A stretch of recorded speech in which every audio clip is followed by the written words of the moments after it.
Just a few years ago, the MCU was on the top of the movie world, especially after Avengers Endgame, which at one point was the highest grossing movie of all time until Avatar re released and beat it again. But at one point, it was the highest grossing movie of all time. But now, in the past couple of years, they've been on quite the decline. This is an article from Inside the Magic. They say Marvel loses hundreds of millions. Disney's most profitable studio, quote, in a bit of a slump. Now, this isn't the original report. The original report, I think, was from the Wall Street Journal. But you have to pay to read their articles, so I can't access that one. And I've been saying this for a while now. After Really Far From Home, it's been nothing but disappointments. From Black Widow on, other than Spider-Man No Way Home, of course, $1.9 billion, just over. Of course, that was a complete success, and that was a good movie. I enjoyed it. But that one was Sony. That wasn't even Disney Marvel. But we'll get into that a little later. But let's start at the beginning here. For years, since Robert Downey Jr. debuted as Tony Stark in Iron Man 2008, Kevin Feige's Marvel Cinematic Universe has reigned supreme at the box office. At the global box office, 3 of the top 7 movies of all time are MCU films. Avengers Endgame 2019, Avengers Infinity War 2018, and Spider-Man No Way Home 2021 all hold top spots.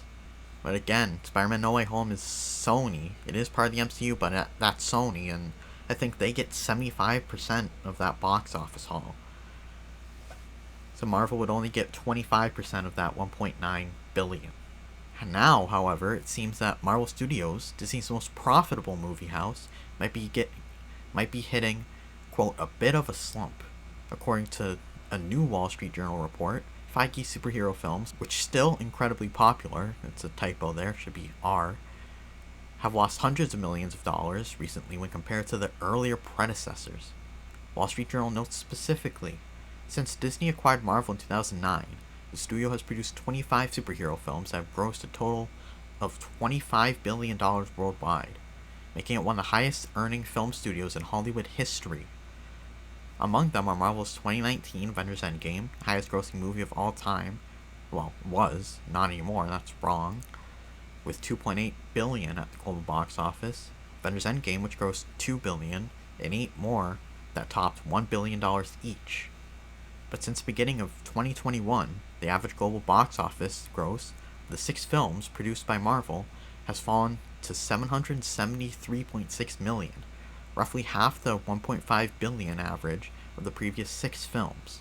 Now, of course, that's partly because of Avengers Endgame and Infinity War, but even the other movies were making $1 billion plus. Black Panther, Captain Marvel, Thor Ragnarok made $850 million.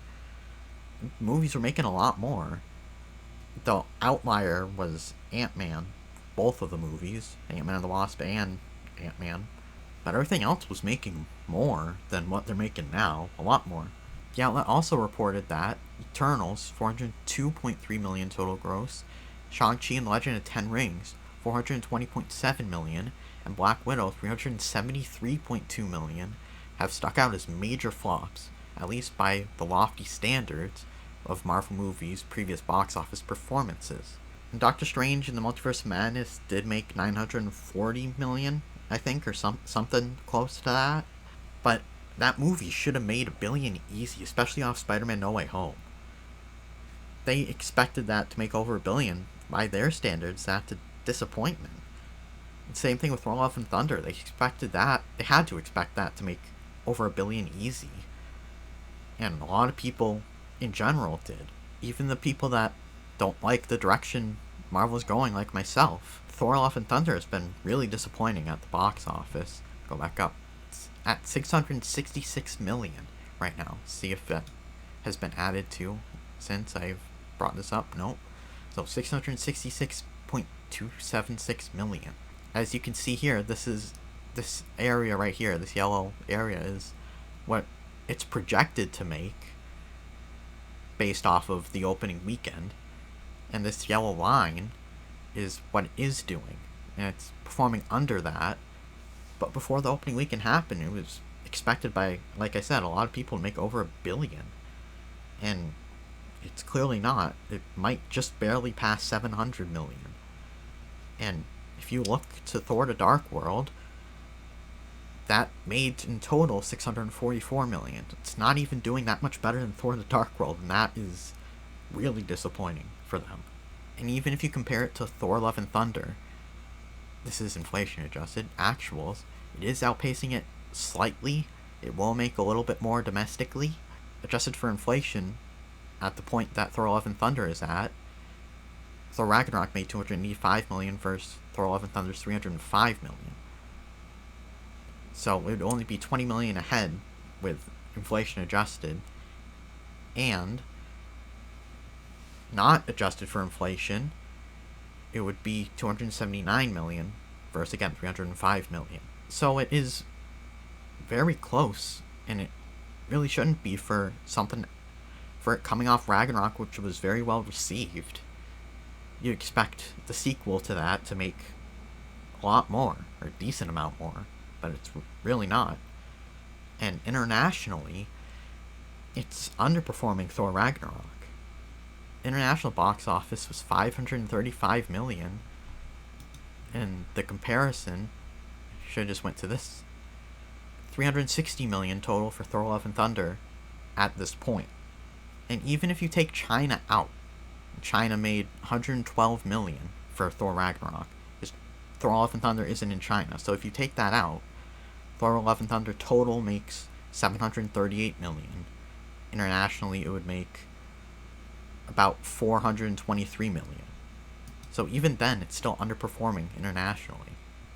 Even if you take out China, I don't know if Thor: Love and Thunder will even get to the same box office as Thor Ragnarok, and that is an extreme disappointment. So these movies for Marvel are not performing as well as they should. And with the Phase 5 slate being released, it's not looking any better. But there's a little more in this article that I want to read. They say the critical reception of the films has suffered as well. According to Rotten Tomatoes, a website that tracks movie reviews, the last 6 Marvel titles averaged 75% approval rating among critics compared with 88.5% for the prior 6. Now, I don't normally care about critics' reviews, critics' ratings, especially Rotten Tomatoes, but it is interesting that they are going down now, that the critics are kind of souring on the MCU at this point. It is very interesting to see, but then they try to blame this on the pandemic.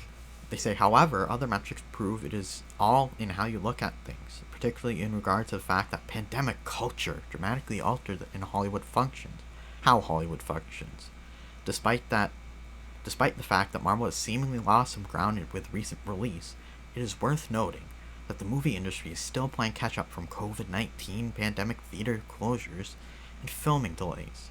Plus, an increasing number of studios are turning to streaming services and series to fill the void for theatergoers.